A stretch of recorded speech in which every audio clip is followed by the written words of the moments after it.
Hello ladies, I'm Lydia Ruth. Welcome to Homemaking Radio, and I hope you are doing well and doing the best you can under your circumstances with great plans for improvement.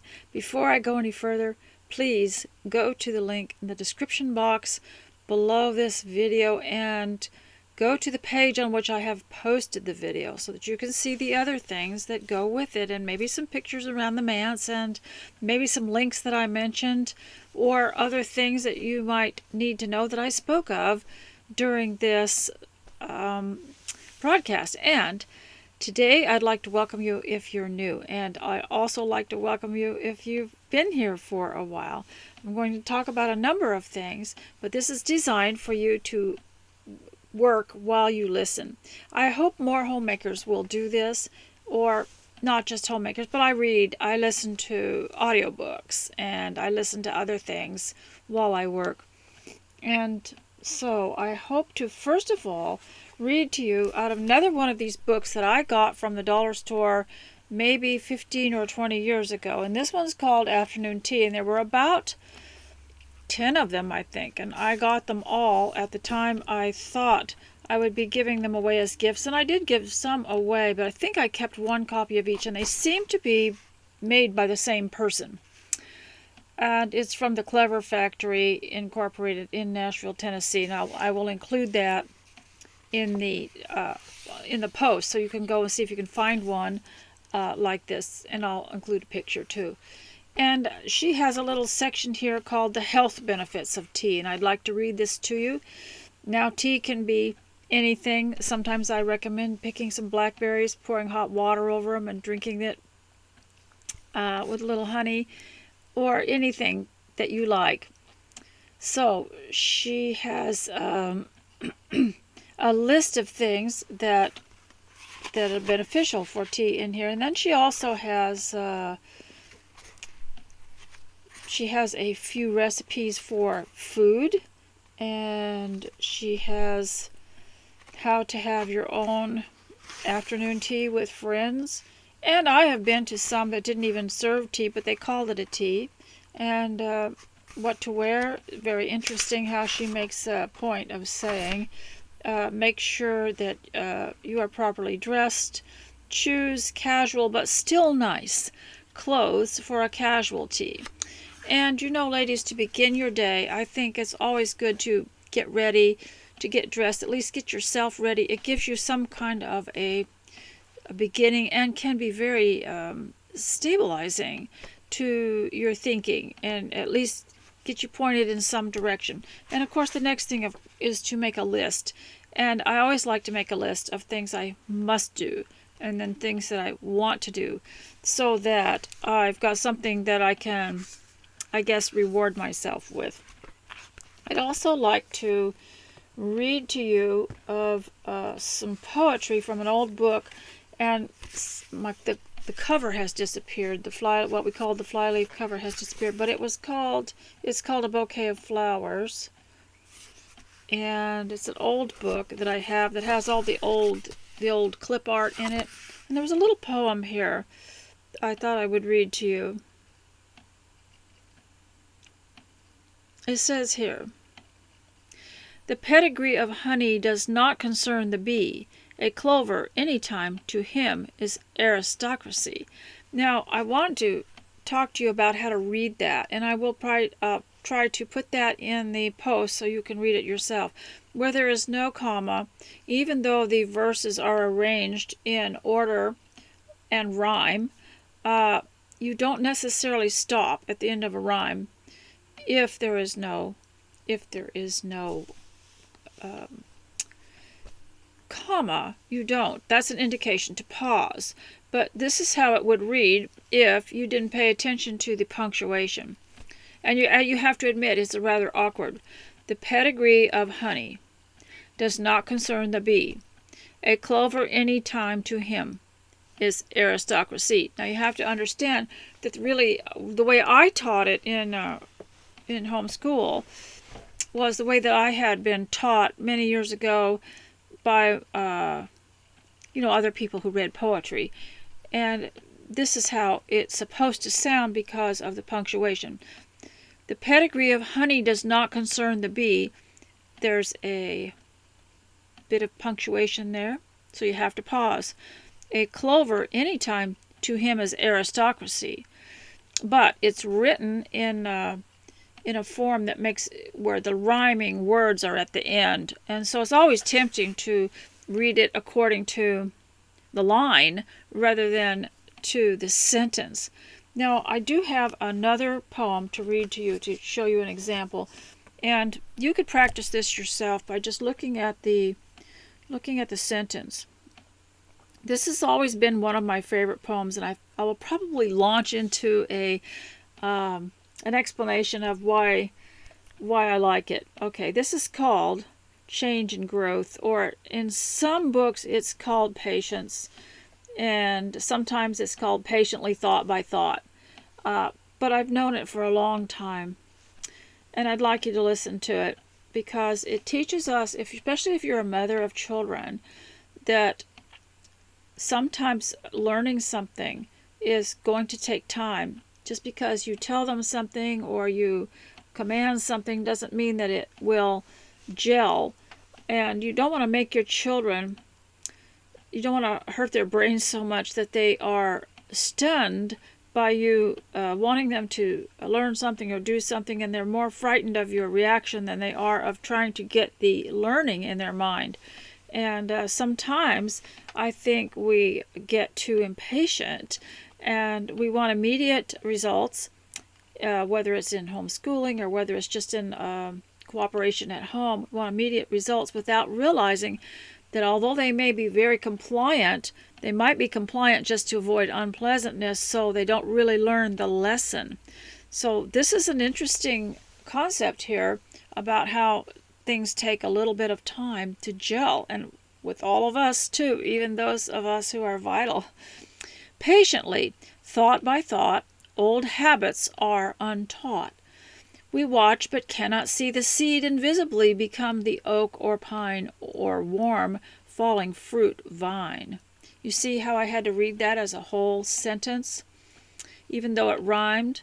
It says we watch but cannot see the seed invisibly become the oak or pine or warm fall fruiting vine. Well, that's not how it's written, but that's how it's tempting to read it. This is how it should sound because it is a full sentence with no punctuation. We watch but cannot see the seed invisibly becoming the oak or pine or warm fall fruiting vine. We see the stature gained, but do not see things grow. The process is too slow. Things have a time to root, a time to flower, and a time to fruit, and a time to stand and rest, and every time is best. Waiting is also growth. Living consists of both. Patiently, thought by thought, old habits are untaught, and a new way of life is wrought. And this was such an old poem that my mother had it in a book of family poetry way back in the day. I'll try to put that on the page also if you'd like to ponder that a little bit. But we need to be patient with our children and not bring them up with just a crime and punishment attitude, but an attitude of learning and letting the good things gel, giving them time to gel, and being patient to teach them over and over and remind them again and again, and until they're able to do it themselves. And I think too often people think they're children, and then they're shocked when their adult children just go against all their values that they were so carefully taught, because we weren't able to see, or you weren't able to see, that some of it really wasn't gelling. It was, like I said in this poem, things need time to gel. Trying to see where it said that. We weren't watching that. We were more or less watching the behavior. And sometimes people can appear to have really good behavior, but they have maybe a rebellion behind it, where they really don't believe in what they're doing or what they're being taught. And they may appear to be perfectly fine. So, ladies, also I want to read to you a little bit on manners, because I think that if you have manners in the home, and even yourself if you live alone, it's mannerly to clean up after yourself, keep your place, your dwelling place beautiful. It's mannerly to keep your clothes clean, keep yourself clean, keep your thoughts focused, and it's mannerly because eventually you will meet other people and your attitudes will flow out. And I've always thought that manners begin at home with a person and flow outward to society. And you don't have to learn two kinds of manners. You don't have to learn, well, at home we have these manners, but when company is here, we don't. We have different manners. You may have extra things you do when company comes, like offering them something, but in general, if you're kind and loving and courteous within your home, then you don't have to suddenly change your personality or change your attitude when you're around other people, because you'll be that way all the time. So let's concentrate on having manners at home and in ourselves. And there's never a time for bad manners. However, there was, I don't know, those of you who want to play Remember When can remember the first time when people started to laugh at good manners and call other people stiff or straight-laced, and I remember when that first started, I didn't even know what they were talking about. I thought everybody would, have good manners because you just wouldn't do certain things in public or to each other, even at home. You would not do or say things to people that weren't mannerly or courteous. And then people started making fun of it and telling other people to let their hair down, or just let it all just be casual and relaxed. And Linda Lichter talked a lot about it in this book, Simple Social Graces. And I have found with this book, it's pretty heavy. It's not for young people to read. It's only for the vital. It really isn't. She's so harsh on the current society and so kind to the Victorians, and the contrast is sometimes quite shocking, the things that she says, because she's quite blatant about it. But when I read it to you, I read the parts that I think are suitable. And she mentions that breakdown in manners and in courtesy. And the Bible does teach of courtesy. Be courteous one to another. And courtesy just involves doing what is kind and not making the other person feel like they have been reprimanded all the time. So here is one manner that's from this old book, The Do's and Don'ts of Yesteryear by Eric Sloane. I may have read this to you before. Don't be long-winded when you have a story to tell. Do not go into every detail and branch off at every word. Be direct, compact, clear, and get to the point as soon as you can. This begins in youth, and we have to train the younger ones.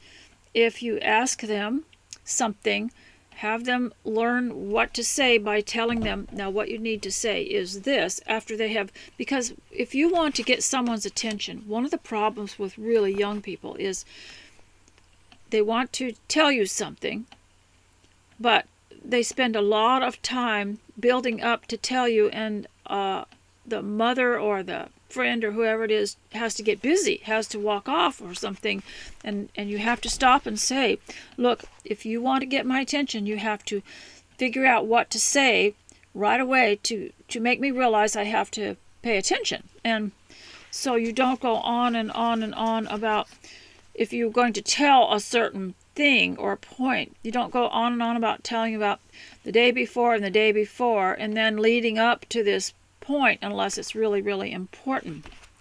The other thing is that adults tend to do that too, and it can be very, very, it doesn't seem very courteous to hold someone some people can really mesmerize other people. They really catch them with their eyes, and then no one can look away and they can't get away. And it doesn't seem very courteous to hold someone captive listening to a long, long, detailed, boring story. For example, if you want to hear, I could make one up. You want to hear a long, boring story? I could make one up. And I used to do this sometime, once in a while. If I needed to teach it to my children, I would make up a long, boring story so they could see how ridiculous it was.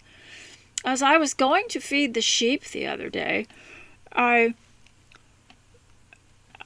thought, well, I'll just take my keys with me. And so I went to feed the sheep, and one of them, I couldn't find him, and he was way back in the barn, so I went over there to find him, and then I came back, and I could not find my keys, and I looked and looked, and I went in the house, and I looked, and then I went out and looked under the tree, and then I went and looked in the car, and I looked everywhere, and then I found out I hadn't lost them at all. They were in my pocket. And so I would tell my children these boring, boring stories to show them how it felt to have to listen to this. And then I would tell them how to tell it in a concise way or not tell it at all. There's some things we don't need to tell at all. Personal experience where you put your pen or where you put your button that you lost is not really consequential sometimes. And then teach children how to have a conversation with a young friend where you could find out what they were doing and they could find out what you were doing and what their interests were, things that they make, things that they do, what they're studying in their lessons at home, what they do at home, and their likes and their dislikes and things like that, and teach them how to have a nice conversation. And here's another one. Don't contradict. Differences of opinion is no cause of offense, but downright contradiction is a violation of one of the canons of good society. Now, many of us who are vital wish someone had taught us this, because at schools, especially public schools, we were taught to contradict because it was called debating. So then we would bring this debating lesson home and we would start contradicting, and it didn't go over very well with our parents, and so it was all coming from that sort of thing. Don't be disputatious. That's disputing. An argument which goes rapidly from one to another may be tolerated, but when two people in company fall into a heated dispute to the exclusion of all other topics, the hostess should arbitrarily interfere and banish the theme. And you may have heard some of this, and of course these kind of things start in the home where they need to have time to sit and train and teach people. This starts with saying no, or no, I'm not, and then the other one says yes, I am, or yes, you are, and that kind of thing. You can never win it, and that should be banned. And so then it says, don't cling to one subject. Don't talk about matters that people generally are not interested in. Don't, in short, be a bore. I think this was written in the 1940s. But yes, some people talk. And one of the worst things, even if the subject might be interesting, is to talk in such a monotone and also with your upper resonators through your nose constantly, this nasal sound. And that will make even the nicest story sound terrible. So you have to learn about your upper resonators and your lower resonators, and you have to learn how to speak distinctly. And I may not do it as well as I should. At least I know better. And it says, don't repeat old jokes or tell time-worn stories. Don't make obvious puns. An occasional pun, if a good one, is a pleasing thing, but a ceaseless flow of puns is simply maddening. Don't repeat anecdotes, good or bad. A very good thing becomes foolishness over time, and very trying to the ears of a listener after hearing it several times. Don't respond to remarks made to you with mere monosyllables. This is chilling and not fairly insulting. Always have something more to say than one word. Here's a good one. Now see, nothing has changed and there's nothing new under the sun. This was written way back in the old days. And listen to this. Don't say, huh, for what did you say? or uh-huh for yes. Grunting sounds indicating yes or no, are beneath the dignity of human communication, or they might suggest an extremely limited vocabulary. Well, my objection to that, what? They're not saying huh, but you may have said something very small, like, we're running out of salt, or something like that, and it's like, what? And their head jerks around, and what, until you get tired of repeating everything, and just say, oh, never mind, it's okay. And you end up having more words trying to avoid the what person than if you'd have just kept quiet in the first place. So there's some things, if you've got one of those people around you, and they tend to say, what, and they didn't hear you the first time, or they weren't listening, or they just want you to say it again, and you don't want to, just take note of it, and try not to make comments around people like that. If you get asked to repeat something so many times, it sounds ridiculous after a while. You wonder why you said it in the first place. And that's why, as we get more vital, we learn to number our words and be very careful what we say. And it also helps if you're a mother, if your words are few, because your children will remember them better than if you're always talking. So let me see if there's anything else in here.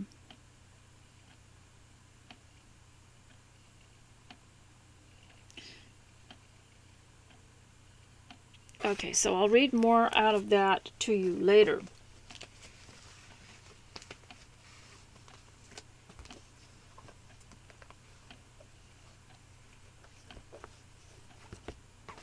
Now I have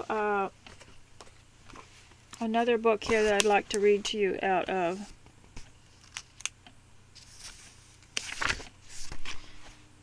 And that is, I wanted to explain to you very quickly, what the difference between the Regency era was and the Victorian era.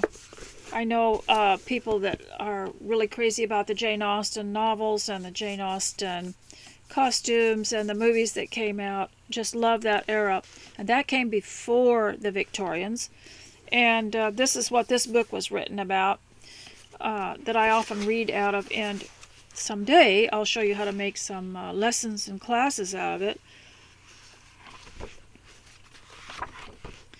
And so the Jane Austen era was the Regency era, and a regent was appointed when a king was decided that he was not fit to rule. So a regency was called a regency, was appointed in his place, and that's where we get the Regency era.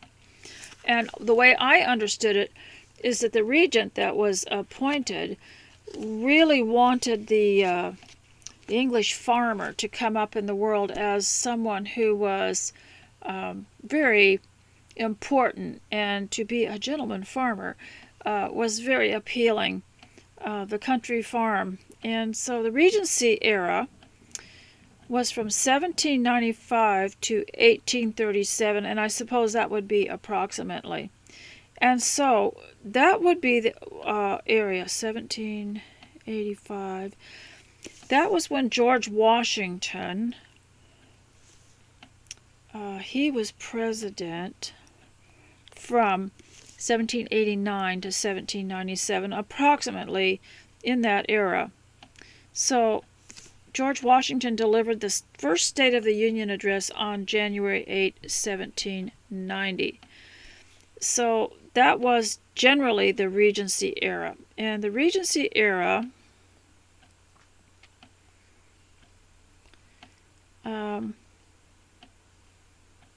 it was known for cultural flowering, it said, and it had a lot of poets and authors, and Jane Austen is mentioned in one of these.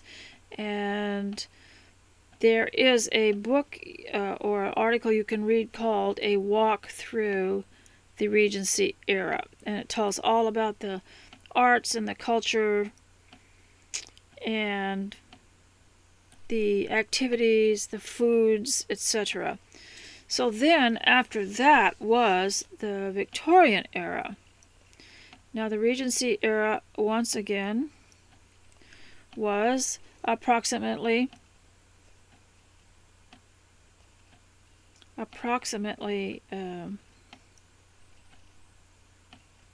was it 1789?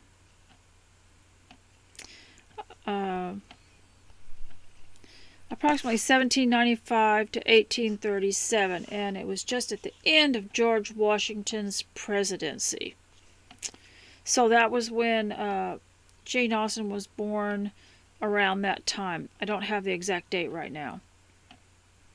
So then we have the Victorian era, and that was what Linda Lichter writes about. And I'm going to try to read the last part of her book today to you, because I can't read it all, but I just wanted to read what her point was, that the Victorian ladies were more protected than modern women. And it is true, isn't it?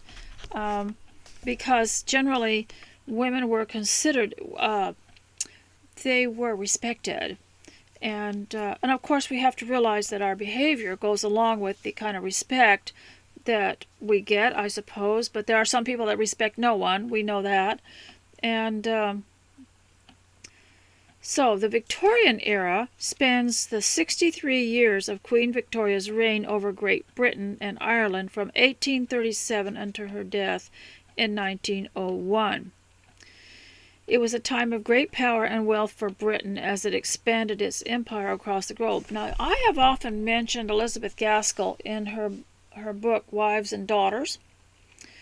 And if you'll watch the videos, the Wives and Daughters videos from the BBC, you'll notice that the Victorian era and the Regency era kind of cross over in the middle 1800s, and you'll see it in the way that the women, different way the women dressed. For instance, Hyacinth wore more of a Victorian, it looked to me like more of a Victorian outfit, and the high-waisted Regency clothes seem to be getting a little bit more Victorian, if you'll notice that. I'm going to read out of this book here, and then I'm going to talk to you a little bit about winter. We are having winter here, and those of you in the Southern Hemisphere, you're getting ready to have your summer, and that's just wonderful. But we're going to learn a little bit about the winter. So I'm going to read the end of Linda Lichter's book here. About what, see, at the end of the book, she's like a teacher. She says, what we have learned. She said,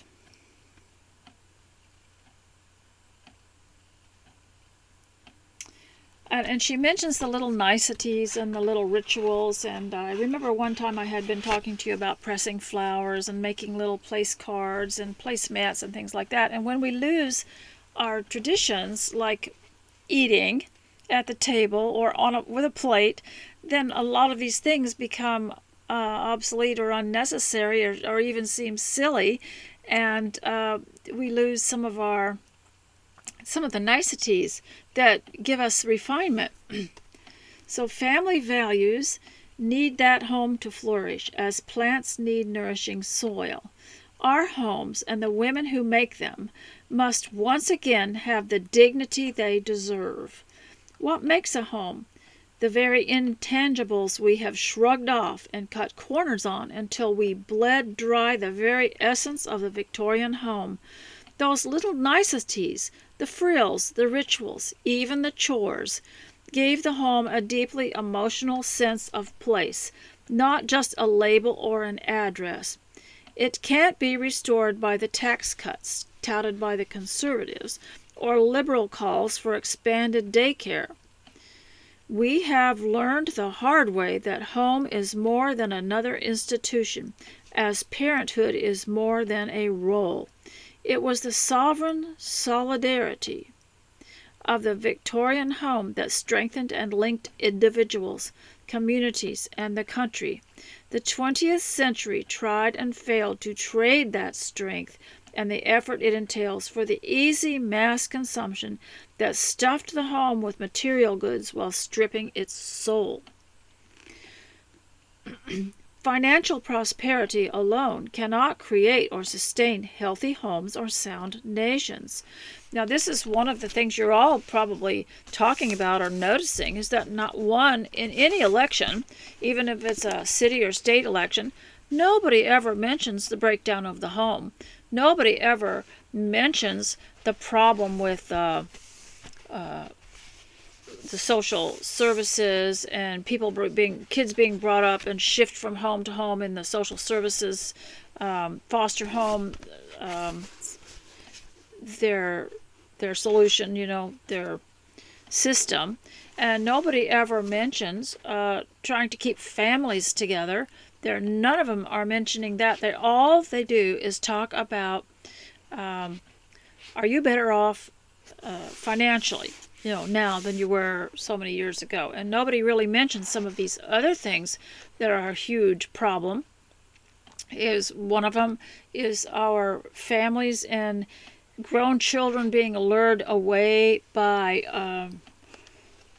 false things.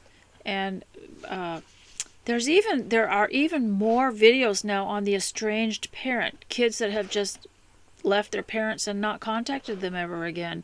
And it's so sad, it's so prevalent. No one is talking about this. And the candidates, all they talk about is these major things that, and in the meantime, the homes are more crumbling than ever before. And so I'm not talking about the house, but I'm talking about the family bond. And it's just like people think that the mother and father are just the caregivers, and we'll take the kids and take their brain with them, and we'll take them, and society will mold them. But no one's talking about this. Despite our booming stock market and low unemployment, we still face several social problems born and bred in the homes lacking Victorian sentiments that were enriching beyond measure. I will read about some of those when I go backwards in the book, but I'm reading the end now. We need a new way to judge our standard of living and the one we want our children to enjoy.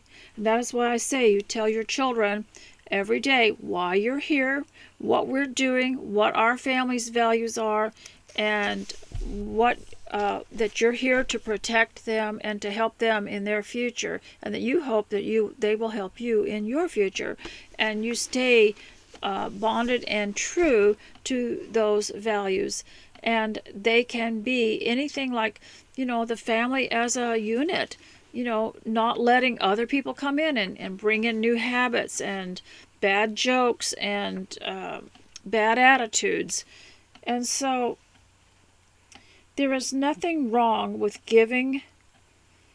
We need a new way to. We need a new old way to judge our standard of living and the one we want our children to enjoy. There's nothing wrong with wanting to give them more than what we have or what our parents gave us. If more means something else other than trendy sneakers, instead, we should try to give our kids the ideal and the reality of a loved and loving home, however modest.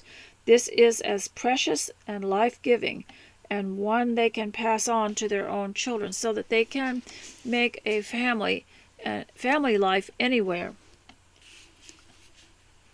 And I've known people that had to go to a different country and live for a while due to whatever their circumstances were, but the family had their own food and their own traditions and their own good night prayers and their own stories, and they passed down things about their own family, and they taught their children how to have good conversations. And you can't do that if you try to blend with all of the society around you.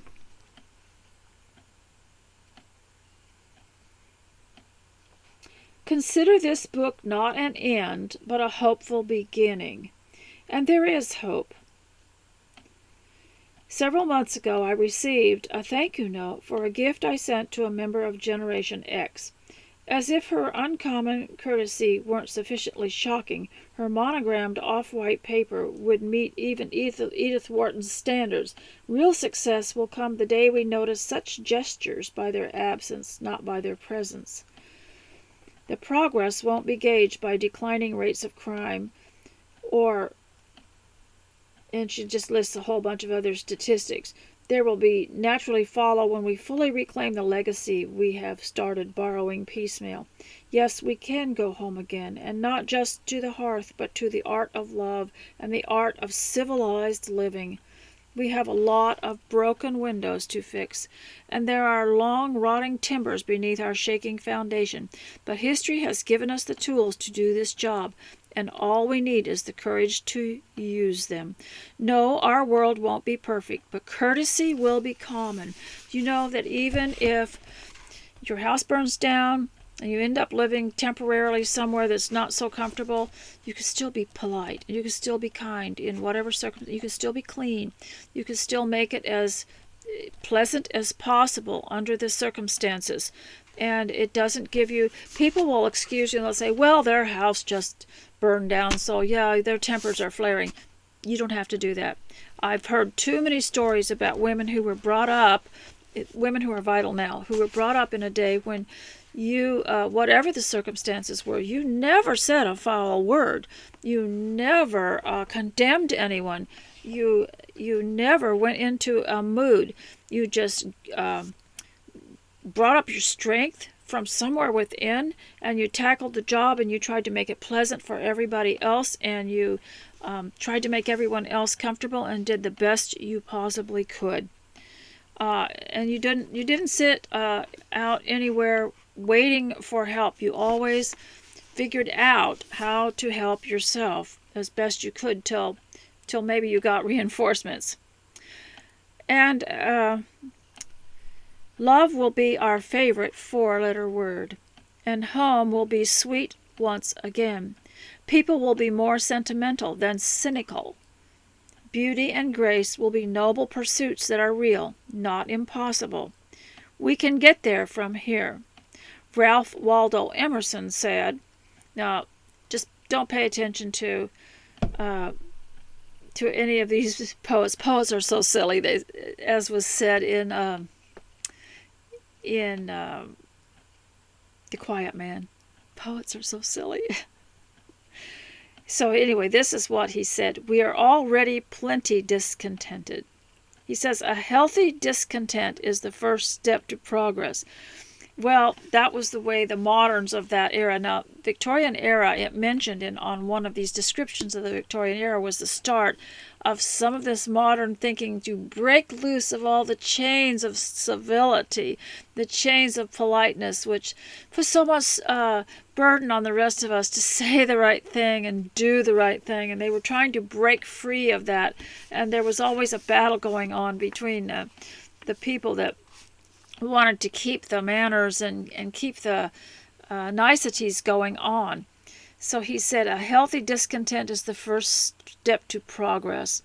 We're already plenty discontent. Now we must take a second step and open our eyes as wide as we can to a different way of seeing. Yes, we have to go back to what is good and what is noble and what is... And you know, it was always here.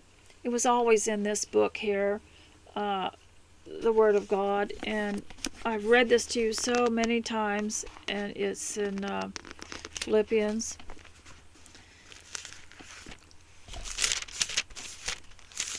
And it just starts with the thought. And you remember the poem I just read to you, patiently thought by thought, old habits are untaught. So God teaches us how to think, because from the thinking comes the habits, and comes the actions, and comes the manners. And so if you were thinking these things, it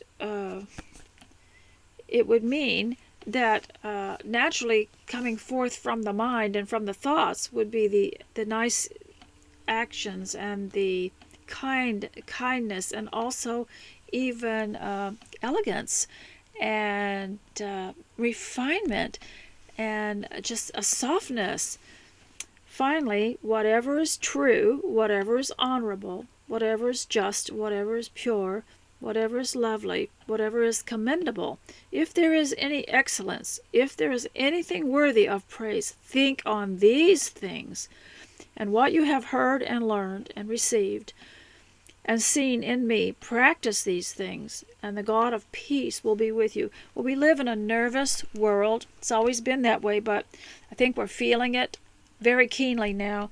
But look at the promise that comes with thinking about these things. You know, it'd be nice, wouldn't it, for us to have some pictures to look at to make us think of nice things. And so I have one of my friends send me a picture every day, and I send her a picture just because it's nice. And it reminds me of the old scrapbooks I've told you about, where when a woman had time to sit down, she had her clippings in a little box, and she would glue them in a scrapbook, and the scrapbook was always very unrefined. It was always kind of homespun, maybe made out of brown paper, something like that, and so it'd be primitive. But they knew looking at things that were good and lovely were important to them. And there was a magazine that came out in the 1980s that I just loved, and it was called Country Woman. And she always, in it, she had, the woman did a lot of boots on the ground interviews and works, and she'd go to these farmers' wives and go and see what kind of farm it was and sample the food, whatever it was that they produced. And then there would be people that would submit pictures of their kitchen window, from my view from my kitchen window. And so this was very important to the farmer's wife, to have a window to look out on when they're doing their kitchen work, a view.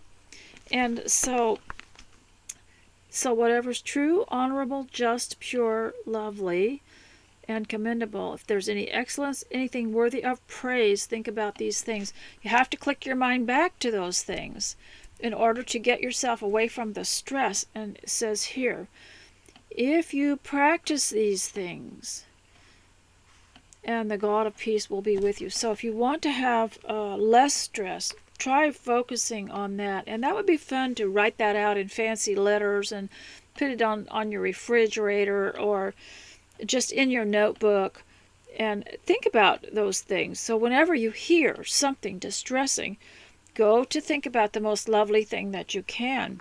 And we'll see if you can retrain your mind. And it's like that poem I read to you at first. Patiently, thought by thought, old habits are untaught. We have a habit of stress, a habit of panicking, a habit of being distressed at the news, and someone's going to tell us even if we don't listen to it.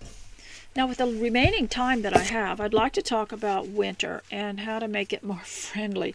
It's just not friendly, is it? I'd like to go outside. I remember the first day that I couldn't go out there and see the sunrise because it wasn't visible because of all the overcast and the fog and everything. And I'm starting to make myself a list of ideas for winter. And those of you that are having summer now might want to think about this. In summer we play and we enjoy each other and we enjoy the sun and we sing in the sunshine. Remember that song? Those of you who are vital, we'll sing in the sunshine. And people began to make fun of songs like that because they were just not important things, And the only thing that people want us to think about is the news. But that is very distressing. And I made a list of things that I would like to consider for enjoying the winter. And there's things to appreciate, things to celebrate, things to concentrate on, things to create, observe, imitate, record in a journal, and things to learn. And one of these books that my children had when they were growing up was divided into 4 seasons. And in the winter season, it had the exercise room. And I don't have a real exercise room, but I have a little mat and a cushion.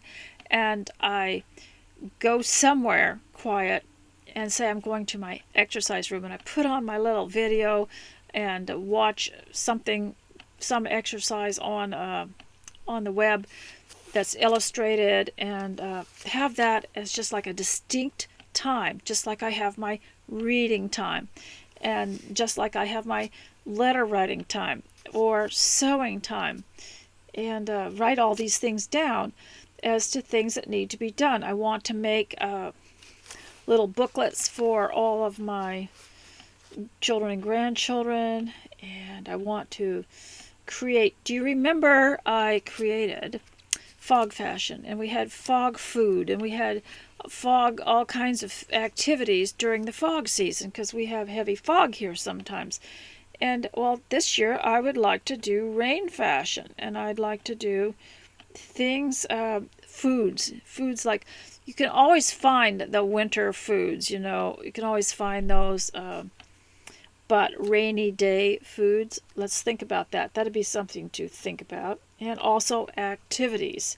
And this does not mean we cannot go outside, but some people just not comfortable in the winter outside. But I have a lot of things written down here, and of course stories, writing stories. And my parents used to order us at the end of the summer. They'd order us from catalogs each an activity, a kit of some kind. We could get a knitting kit or the paper airplane kit, or just anything that they were selling there. You can go to the Hobby Lobby and find kits. There's soap making kits, there's paper making kits, there's journaling, there's all kinds of things that you can get at the Hobby Lobby, and maybe other places, and maybe even online, of things that are supposed to be stashed away for the winter. Now, one thing that I'm thinking is that every season is given by God, and there must be a way for us to rejoice in it and to enjoy it. And so even though the weather can seem hostile and unfriendly, it drives you indoors where you might get maybe a little more done. And I did read a poem many years ago from some poet of the 1800s that said that when he was younger, he thought the only season worth anything was summer.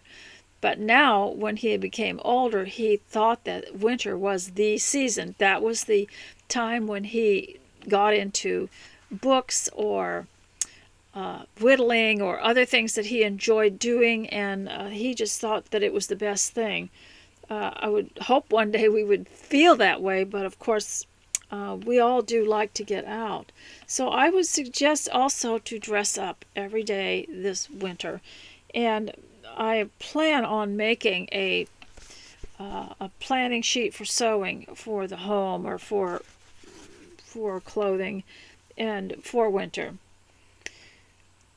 And do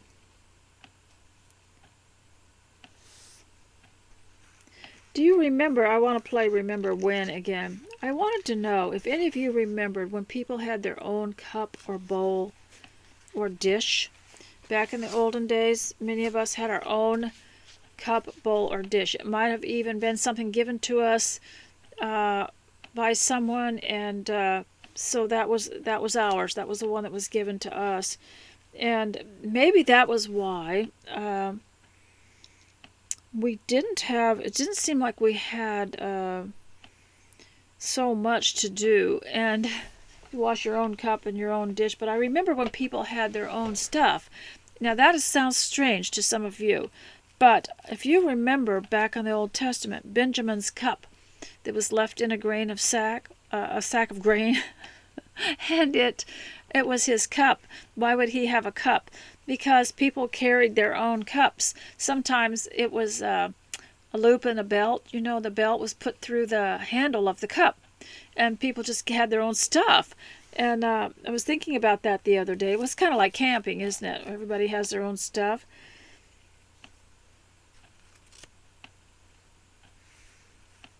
And also winter used to be more tolerable because we had an old book someone lent to us around here that showed that in the colder climates that winter used to be the social season. Because in summer they were all busy, doing all the things people do in summer, and sometimes it was the harvest and the berries and the fruit, and everyone was so busy. But in winter, when perhaps people weren't as employed if they were in farming, that was when they went around visiting and having events in their home.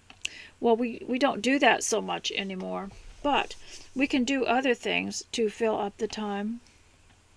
And we can dress for the home. And I think it's really more important to dress up and try to be happy if you are more isolated in the home. I think that's very important. Also, to set, I know people don't really set the table anymore, do they?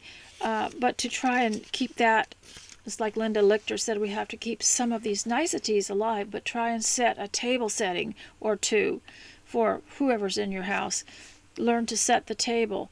And we always say we're going to do better. I'm not sure people always sat around the table, even in Victorian times. I'm sure they didn't always have the formal meals, but we mustn't forget to at least set the table once in a while. Now, before I leave, I want to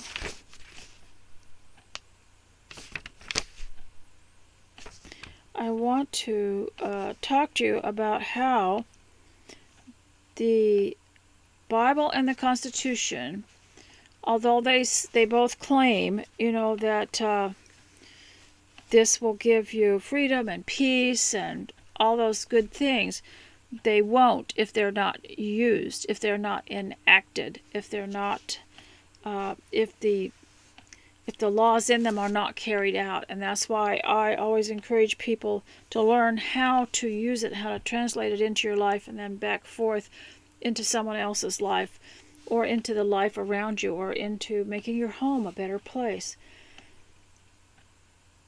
And I also encourage you, if you are wanting to be really careful, please be careful. If you get anxious, or if you get to feeling restless, there's always the temptation to start going for a walk. And I want everybody to be really careful about this, especially when it's dark or when it's cold. And I don't think it's good to be out after dark, no matter what your age. I don't care if you're a young person or you feel like you're very confident. It's never wise to be out in the dark.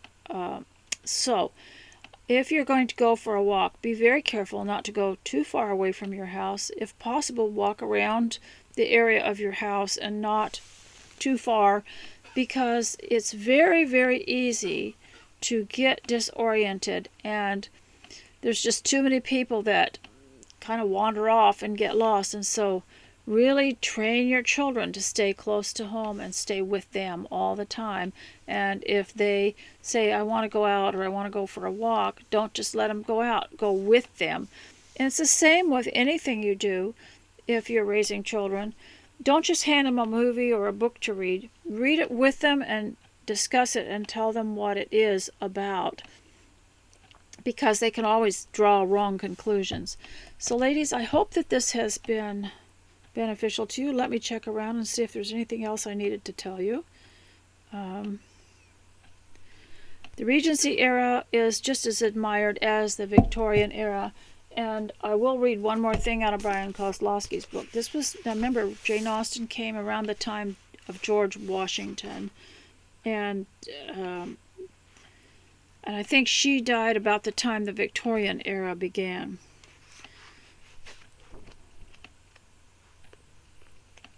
This is called Inhale a Breeze of Mental Strength.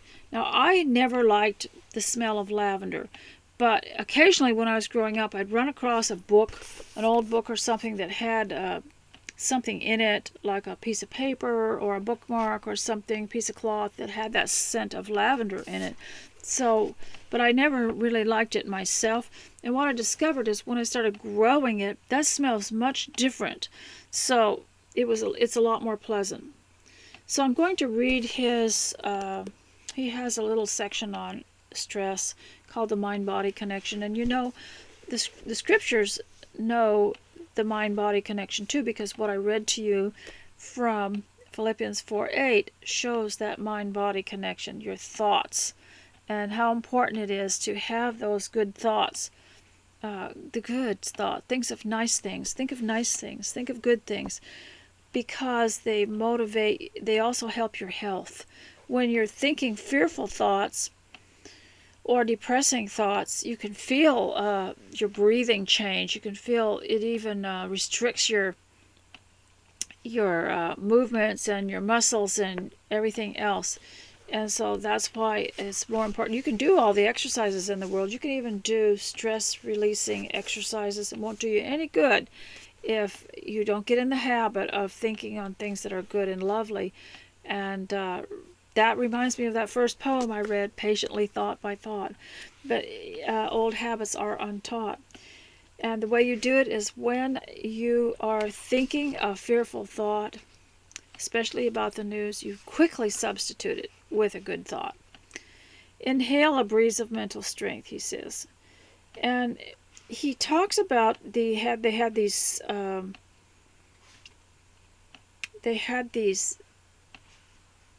I guess called wands of lavender, and a whiff of lavender was supposed to make people feel calm. Lavender, he says, is truly powerful stuff. It contains brain-soothing chemicals so strong we can absorb them through sniffing.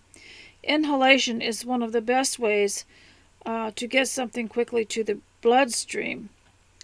And smelling lavender is one of nature's quickest chill pills. It reduces anxiety, calms racing hearts, and has even been shown to reduce the pain of severity of migraine headaches. Now, if you do have lavender, any kind of scent, get the most high quality you possibly can. Sometimes you can order the loose dried lavender in a little bag. And then just put it in a bowl somewhere. And to refresh it, I think you just cover it up for a while. And they talked about rubbing lavender water on your temples, he says, is still one of the best ways to experience lavender's soothing power. And then he said, see recipe at the end of the chapter. Well, we'll see what that is. A cup of distilled water and a tablespoon of rubbing alcohol. You can get that at the dollar store. And a few drops of pure lavender essential oil. Now, just be careful around children with any of those essential oils. If they get any on their fingers and they start rubbing their eyes, it can really be painful. So keep all essential oils high away from children. And when you have finished with an essential oil, you can fill the bottle up with water, and there'll still be a lot. You can just make the water, and there'll still be a lot of scent left in it, and you can use it for many different things. Well, ladies, I see that I have talked to you long enough, and I hope that you got a few things done while you were listening, and I hope that you get some good ideas for how to pass the winter profitably and beneficially and healthfully, and not just sit around waiting for it to be over or for something to happen, but to come away at summer having some things done. You know, you don't want to be stuck in the house sorting through your patterns and cleaning out your cupboards in the summer, because everyone will want to be down at the beach or outside or doing something else. So why don't you do that this winter? Get ready for summer. Get all that stuff cleaned out so that in summer you won't have to do it. Get your oven clean. Get your laundry room clean. Get everything else cleaned. And then by summer you will have a vacation from it all. And maybe you'll have be able to just stay home and relax. And so, ladies, until I see you again, thank you for everything. And I will talk to you next time. Stay close to Christ. Bye.